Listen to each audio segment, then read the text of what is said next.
Hello friends, welcome back to my new video. Guys, आशा करता हूँ आप सभी लोग ठीक होंगे, स्वस्थ और व्यस्त होंगे और अच्छे से पढ़ाई कर रहे होंगे। गाइस, तो आज हम लोग समझने वाले हैं 12 मोस्ट इम्पोर्टेंट क्वेश्चन। भाई साहब पढ़ लीजिए। हाँ, 110% आपके एग्जाम में आएंगे, बोर्ड एग्जाम में आएंगे। तो भाई समझो क्या है।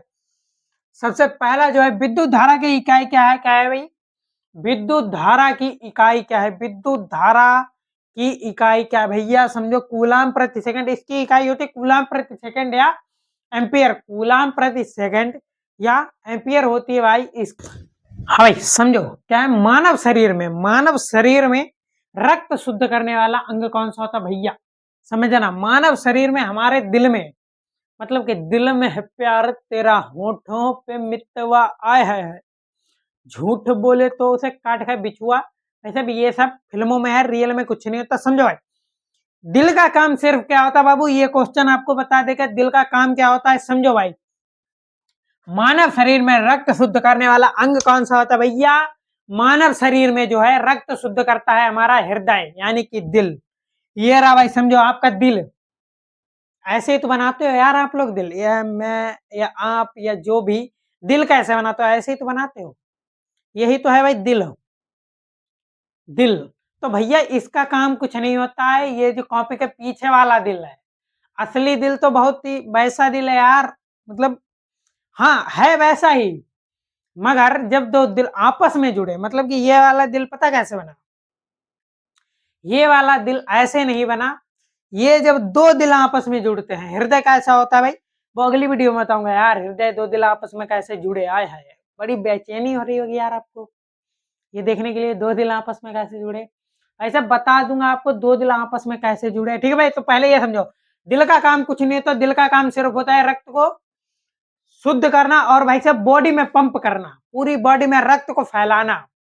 ठीक है भाई, पूरी बॉडी में रक्त को फैलाना और रक्त को शुद्ध करना सिर्फ हृदय का काम होता है। बाकी दिल में हो तुम, आंखों में तुम, ये सब कुछ नहीं होता भाई। तो समझ लिया आपने, किसका काम होता है रक्त को शुद्ध करना और पंप करना? भाई साहब हृदय का काम होता है। यहाँ पर भाई साहब दिल भी लिख देता हूं, दिल। दिल से याद रहेगा, हृदय से नहीं यार। बना भी देता हूं यार। अब भाई बहुत से लोग कह रहे होंगे यार तुमने दिल सही नहीं। मैंने भाई साहब यार, दिल है कि मानता नहीं। इस दिल पे किसका जोर है भाई साहब? इस दिल पे सिर्फ मेरा जोर है, बाकी किसी का जोर नहीं। ठीक है भाई, तो समझो आगे का क्वेश्चन क्या है। आगे क्वेश्चन है भाई आपका, भाई ये रहा आपकी स्क्रीन पर आपका अगला प्रश्न। बाबू समझो क्या है। धातु की एक विशेषता लिखिए, यानी कि धातु और अधातु जो अपना एक आयन दान में दे देते हैं वो कहलाते हैं धातु, और जो ले लेते हैं ऋणायन वो कहलाते हैं भाई साहब। ये क्या बनाता है? धनायन बनाता है। ये अपना एक धातु किसी को देकर बनाता है धनायन, और जो लेता है वो बनाता है वैसे ऋणायन। तो भैया ये धातु है, इसकी एक विशेषता लिखो आप। भाई साहब विशेषता लिखने की कोई जरूरत नहीं है, क्योंकि आप इतने स्मार्ट हो। बिल्कुल आप क्रीम लगाने के बाद चमकते हो, बिल्कुल भाई धातु की तरह चमकते हो। किसकी तरह चमकते हो भाई साहब? धातु की तरह बिल्कुल चमकते हो आप। तो इसके लिए आप डाल सकते हो कि यह चमकदार होते हैं। क्या होता है भाई? ये चमकदार, कठोर चमकदार, यह कठोर एवं चमकदार। आय है चमकदार, चमकदार होती है।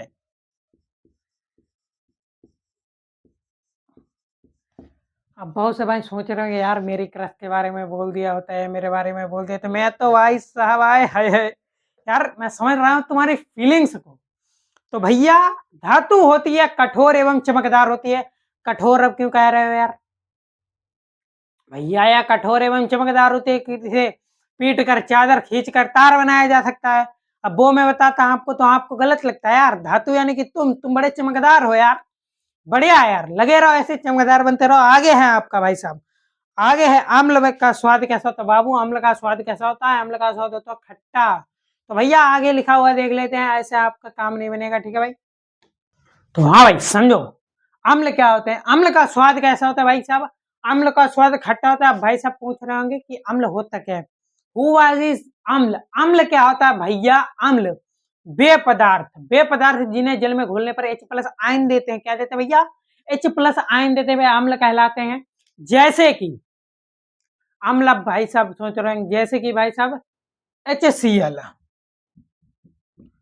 HCl, हाइड्रोजन क्लोराइड बाबू अम्ल होता है। क्या होता है? ये जो हाइड्रोजन क्लोराइड होता है अम्ल होता है, और इनका स्वाद होता है भाई साहब खट्टा। इसे मिटाल देता हूं, और इसका स्वाद होता है खट्टा। इसका स्वाद होता है वैसा खट्टा स्वाद होता है अम्ल का। कैसा स्वाद होता है भाई? अम्ल का स्वाद जो है खट्टा होता है। ठीक है भाई, आपने ये प्रश्न समझा। आगे है आपका नेक्स्ट प्रश्न। भाई समझो क्या है ऊर्जा का सही मात्रक क्या है? मैंने सुना भाई आपको टिप्पणियां बहुत पसंद है। क्या पसंद है आपको? टिप्पणियां बहुत पसंद है। तो भाई साहब एक चीज आप बताओ कि नजर और नसीब में क्या फर्क है? मैं इतने क्वेश्चन बता चुका, आप मेरे को एक बता दो, नजर और नसीब में क्या फर्क है? भाई साहब आप नहीं बता पाओगे। नजर और नसीब में फर्क क्या है आप नहीं बता पाओगे। तो श्री कृष्ण कहते हैं, कौन कहते हैं? श्री कृष्ण कहते हैं कि नजर और नसीब में फर्क क्या है। तो भैया समझो, नजर हमेशा वो चीज पसंद करती है जो नसीब में नहीं। तो क्या था? नजर हमेशा वो चीज पसंद करती है जो नसीब में नहीं होता, और नसीब में जो नहीं होता उसी को ही नजर हमेशा पसंद करती है। ठीक है भाई, आपने समझा। अब ये भी समझ लीजिए ऊर्जा का ऐसा ही मात्रक क्या होता है बाबू? ऊर्जा का ऐसा ही मात्रक होता है जूल। ANS डाल के अंश भाई आपको यहाँ पर डाल दिया, आप टेंशन ना ले। तो इसका मतलब हो गया है जूल, हो गया भैया। इसका क्या हुआ? जूल। बाबू समझा ना भाई? क्या हुआ? जूल हो गया। ठीक है भाई, नेक्स्ट क्वेश्चन आपकी स्क्रीन पर। हाँ, ये रहा आपका नेक्स्ट क्वेश्चन। क्या है भैया? ये रहा आपका नेक्स्ट क्वेश्चन, जो कि है पौधे में भोजन का निर्माण कहाँ होता है? भाई साहब पौधों में भोजन का निर्माण कहाँ होता है? आपको पता होगा। आपके भोजन का निर्माण कहाँ होता है भाई साहब? चूल्हे पर या गैस पर। अब बहुत से लोग कह रहे हैं मेरा तो छत पर होता है। अबे यार, बिल्कुल बात तुम बेवकूफों वाली करोगे। कैसे बात करोगे? बेवकूफों वाली। तो भैया यार, छत पर बनेगा तो चूल्हे या गैस पर तो बनेगा, या ऐसे ही छत पर कंडे लगा दिए जल गया खाना बन गया? ऐसा नहीं होता भैया। तो पौधों में भोजन का निर्माण कहाँ होता भाई साहब? आपको पता होगा प्रकाश संश्लेषण से पौधे अपना भोजन बनाते हैं, जो कि कहाँ होता है? वैसे पत्तियों में होता है। पत्तियों में क्या होता है? एक चीज पाई जाती है क्लोरोफिल। क्या पाई जाती है बाबू? क्लोरोफिल पाई जाती है, जिसके कारण, और पत्तियों में छोटे छोटे छेद होते हैं, जिससे के कारण पौधों का भोजन जो है पत्तियों में बनता है। कहाँ बनता है भाई साहब? पौधों का भोजन पत्तियों में बनता है, जो कि जाइलम फ्लोएम द्वारा फ्लोएम द्वारा हर जगह पहुंचता है। ठीक है भाई, आपने समझा। कहाँ होता है वैसे? तो इसका होता है पत्तियों में। पत्तियों में होता है। ठीक है भाई, पौधों में भोजन का निर्माण कहाँ होता है? पत्तियों में। ठीक है भाई, तो हाँ भाई समझो क्या है। आगे था आपका जीवाश्म ईंधन। क्या होता है भाई साहब? जीवाश्म ईंधन के दो प्रयोग उदाहरण लिखे भैया। जीवाश्म ईंधन होता क्या है? सबसे पहले समझो भाई साहब, जीवाश्म ईंधन क्या होता है? जीवाश्म ईंधन वह ईंधन होता है, जैसे कि भैया समझना, जीवाश्म मतलब कि जीवाश्म मतलब कि सुनो भाई, जैसे कि तुम हो या मैं हूं। मैं अभी यहाँ पर वीडियो बना रहा हूँ। ठीक है, अब वही हमारे लोगों से ही भाई साहब डीजल पेट्रोल तेल बनता है। ठीक है, क्या बनता है? हम हूँ, मैं हूँ, आप हो, हम ही लोगों से डीजल पेट्रोल तेल बनता है। क्या बनता है? मैं, आप, सभी लोगों से डीजल पेट्रोल तेल बनता है। कैसे बनता है भैया? अब आप अभी मान लीजिए खत्म हुए नहीं फिलहाल, खुदा ना खास्ता कि ये हो, मगर अभी ऊपर से आपके छत गिर जाए और आप नीचे दबकर, क्या है, ठीक है, तो आप अगर नीचे दब के खत्म हो गए तो क्या होगा भैया? अब वो सब नीचे दबा ही रह जाएगा। दबा रह गया तो क्या होगा? जब 100-150 साल बाद क्या होगा? जब फिर से खुदाई होगी, तब भाई साहब निकलेंगे हम लोग डीजल तेल बनकर। क्या बनकर? डीजल पेट्रोल तेल, मिट्टी का तेल बनकर बाबू निकलेंगे हम लोग। तो कैसे निकलेंगे? अगर अभी वही अगर दीवार गिर जाए, भूकंप आ जाए तो क्या होगा? अपन लोग दब जाएंगे यार। दबने के बाद में हम सब लोग गल के तेल वगैरह बन जाएंगे। और ऐसे लोग कहते हैं, भैया सुनना, एक चीज मैं बताऊं, आप ही सुनना, किसी को बताना मत। अगर बताओगे तो लोग बहुरा समझेंगे तुम्हें यार कि लोग स्वर्ग नरक का तो मुझे पता नहीं, मगर अगर अभी छत से नीचे दब जाओगे तो मिट्टी का तेल बन जाओगे या पेट्रोल बन जाओगे। ठीक है भाई, तो होता क्या है, ठीक है भाई, समझे आप, किसी को बताना मत, ये मैंने आपको बताया सिर्फ, अगर दूसरों को बताओगे आप बहुरा समझे जाओगे। ठीक है भाई, तो समझो क्या है, जीवाश्म ईंधन के दो उदाहरण लिखे भैया। जीवाश्म ईंधन पहला है पेट्रोल, क्या है भैया, पेट्रोल, पेट्रोल, और दूसरा है कोयला, कोयला। ठीक है भैया, क्या है, कोयला और पेट्रोल है जीवाश्म ईंधन। अब भाई साहब अब आप बताओ, ये बताओ मेरे को बाबू, ये जो पेट्रोल होता है ये आता कहाँ से है, कहाँ से आता भैया, जमीन से आता।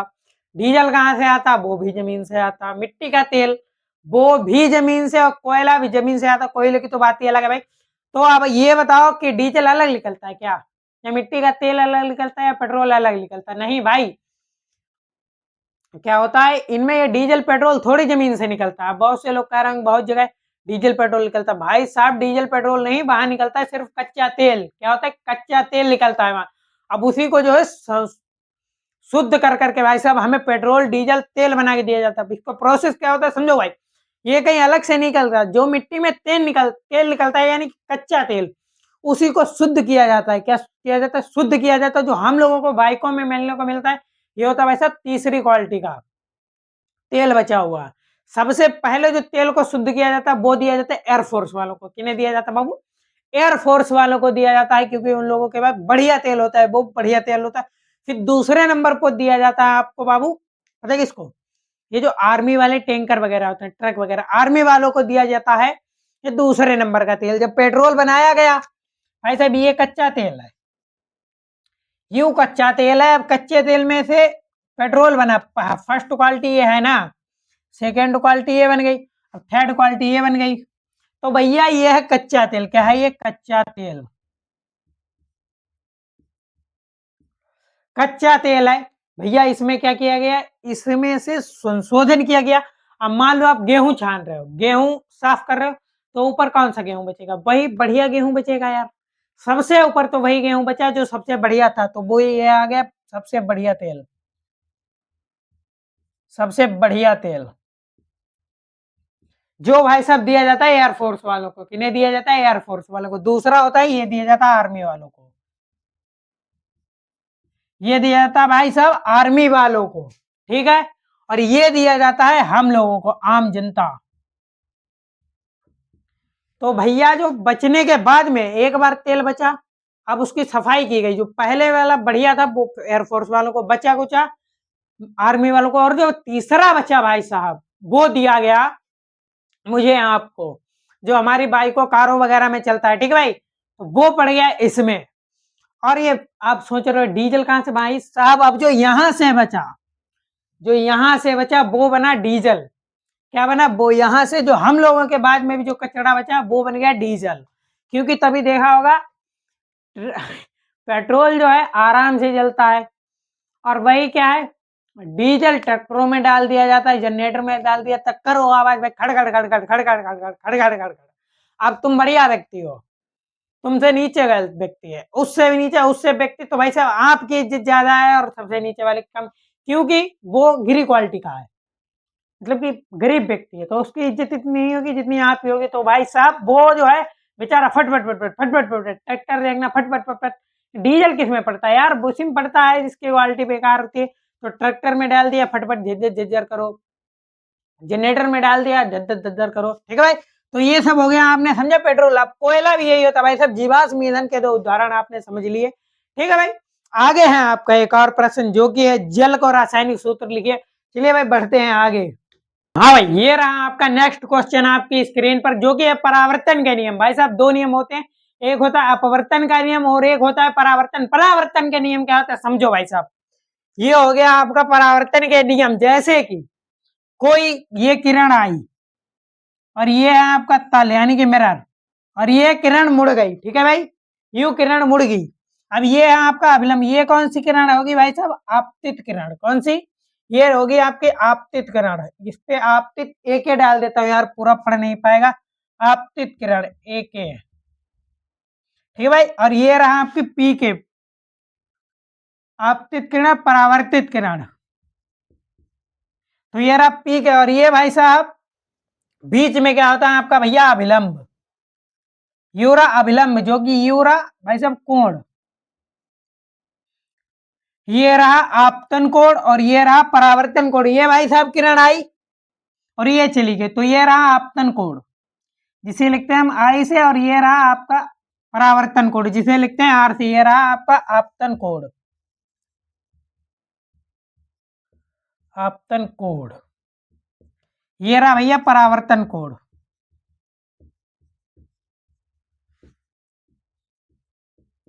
तो भाई साहब पहला नियम आप समझिए क्या है। पहला नियम जो है आपका ये है एक के बराबर, मतलब कि आपतित किरण आती है और चली जाती है, और ये रहा आपका भाई साहब अभिलंब, अभिलंब, अभिलंब भाई साहब। तो क्या है, ये सब किस पे है, एक ही पेज पे है ना भैया, क्या है, एक ही पेज पर है। तो इसीलिए है आपतित किरण, परावर्तित किरण और अभिलंब, आपतित किरण, परावर्तित किरण और अभिलंब तीनों एक ही तल में होते हैं। क्या होता है भैया, आपतित किरण, परावर्तित किरण और अभिलंब तीनों एक ही तल में होते हैं। ठीक है भाई, पहला नियम हो गया ये आपका। इसके नियम लिखिए भाई साहब, दो नियम है, एक है पहला ये आपतित किरण, परावर्तित किरण और अभिलंब तीनों एक ही तल में होते हैं, और दूसरा है भाई साहब आयतन कोण परावर्तन कोण के बराबर होता है। जैसे कि ये है आयतन कोण और ये है परावर्तन कोण, आई आर, यानी कि आपतन कोण और परावर्तन कोण दोनों कोण के बराबर होता है, आपतन कोण परावर्तन कोण के बराबर होता है। अतः एल बराबर I R, L I upon L R. ठीक है भैया, ठीक है, आपने समझा। आगे है आपका नेक्स्ट क्वेश्चन, डीएनए का पूरा नाम, जो कि रहा आपकी स्क्रीन पर। भाई समझिए डीएनए क्या होता है। डीएनए, डीएनए का पूरा नाम लिखिए भाई साहब। डीएनए हमारी बॉडी के खून में पाया जाता है। ठीक है बाबू, डीएनए के क्या है और के कार्य क्या होते हैं वो मैं अलग वीडियो डालूंगा। तो पहला आप समझिए डीएनए का पूरा नाम। भाई साहब डीएनए का पूरा नाम होता है डीऑक्सी राइबो न्यूक्लिक अम्ल। क्या होता है, डीऑक्सी राइबो न्यूक्लिक अम्ल बाबू। क्या होता है, डीऑक्सी राइबो न्यूक्लिक अम्ल। ठीक है भाई, तो एक चीज कहना चाहूंगा, डीऑक्सी राइबो न्यूक्लिक अम्ल, हाय हाय हाय, फिदा तो तेरी आहा। इसी बात पर भाई साहब इतना आपने समझा, एक चीज कहना चाहूंगा, समझो भाई क्या है। फिदा तो तेरी हर बात पे हूं, फिदा तो तेरी हर बात पे हूं, साथ में तेरे, साथ में अरे भाई समझो क्या है, समझो भाई, एक चीज कहना चाहूंगा, समझना भैया। फिदा तो तेरी हर बात पर हूं, फिदा तो तेरी हर बात पे हूं मैं, साथ तेरे दिन रात हूं मैं, साथ तेरे दिन रात में, आजमा लेना मेरी, आजमा लेने, आजमा लेना मेरी वफाओं को, तुम आखिरी सांस तक तेरे साथ में हूं मैं। ठीक भाई, आपने समझा। आगे है आपका सौर्य ऊर्जा का एक लाभ लिखे, क्या भैया, सौर्य ऊर्जा का लाभ लिखे आप, ये रहा आपकी स्क्रीन पर। हाँ भाई समझो क्या है सौर्य ऊर्जा का लाभ बाबू। सौर्य ऊर्जा यानी कि सूर्य प्लेट का, यानी कि सौर्य ऊर्जा सूरज की ऊर्जा, यानी कि जो सूर्य प्लेटें लगते हैं भाई साहब, सोलर पैनल, सोलर पैनल जो लगती हैं, इनके लाभ क्या है बाबू। इसके बहुत लाभ हैं यार। पहला लाभ तो यही हो गया कि आप जितनी भी बिजली यूज कर लें, लाइट कितनी भी यूज कर लें, आपका बिल नहीं आएगा। क्या नहीं आएगा भाई साहब, बिल नहीं आएगा, और बहुत सस्ते में लग जाती है यार। 60 लाख, 1,60,000 बहुत सस्ते में बाबू लग जाती है। तो क्या है, एक बार आप लगा दीजिए और पूरी जिंदगी भर बिजली फ्री पीजिए, कितना भी आप कुछ भी करिए, कितना भी। ठीक है भाई, आगे है आपका, आपने समझा क्या होता है, बिजली बनाने के लिए इसका प्रयोग होता है, सूर्य ऊर्जा का एक लाभ, यानी कि भाई बिजली बनाने के लिए यह प्रयोग होता है या बिजली बनती है इससे। ठीक है, आगे है आपका कार्बन की संयोजकताएं कितनी होती है बाबू। ये रहा आपकी नेक्स्ट क्वेश्चन आपकी स्क्रीन पर। तो हाँ भाई समझिए, आपका आखिरी क्वेश्चन है भाई, क्या है, कार्बन की संयोजकताएं कितनी होती है, यानी कि कार्बन की संयोजकताएं, यानी कि आपका हो गया भाई वैलेंसी कितनी होती है, कार्बन की वैलेंसी कितनी होती है, यानी कि संयोजकता कितनी होती है। तो भैया 4 होती है इसकी संयोजकताएं, इसकी संयोजकताएं होती हैं 4, 4, गणित में लिख दे 4 और इंग्लिश में। ठीक है भाई, ये आपके हो गए चारों, आपने समझा, आपने टोटल 12 क्वेश्चन समझ लिए हैं। ठीक है भाई, तो जाते जाते एक चीज कहना चाहूंगा, आगे हैं आपके भाई साहब कुछ और थोड़े बहुत प्रश्न है वो भी बता दूंगा जो इंपोर्टेंट है। ठीक है भाई, तो जाते जाते एक लाइन कहना चाहूंगा आपके लिए, सुनो। चांदनी चांद करता है, चांदनी चांद करता है, चमकना सितारों को पड़ता है, चांदनी चांद करता है चमकना सितारों को पड़ता है, मोहब्बत आंखें करती हैं, तड़पना दिल को पड़ता है। ठीक है भाई, आपने समझा। अगर वीडियो पसंद आए तो फटाफट से वीडियो को लाइक करें, कमेंट करें, शेयर करें और चैनल को सब्सक्राइब करना ना भूलें। मिलते हैं अगले वीडियो में, तो के लिए जय हिंद, जय भारत, धन्यवाद।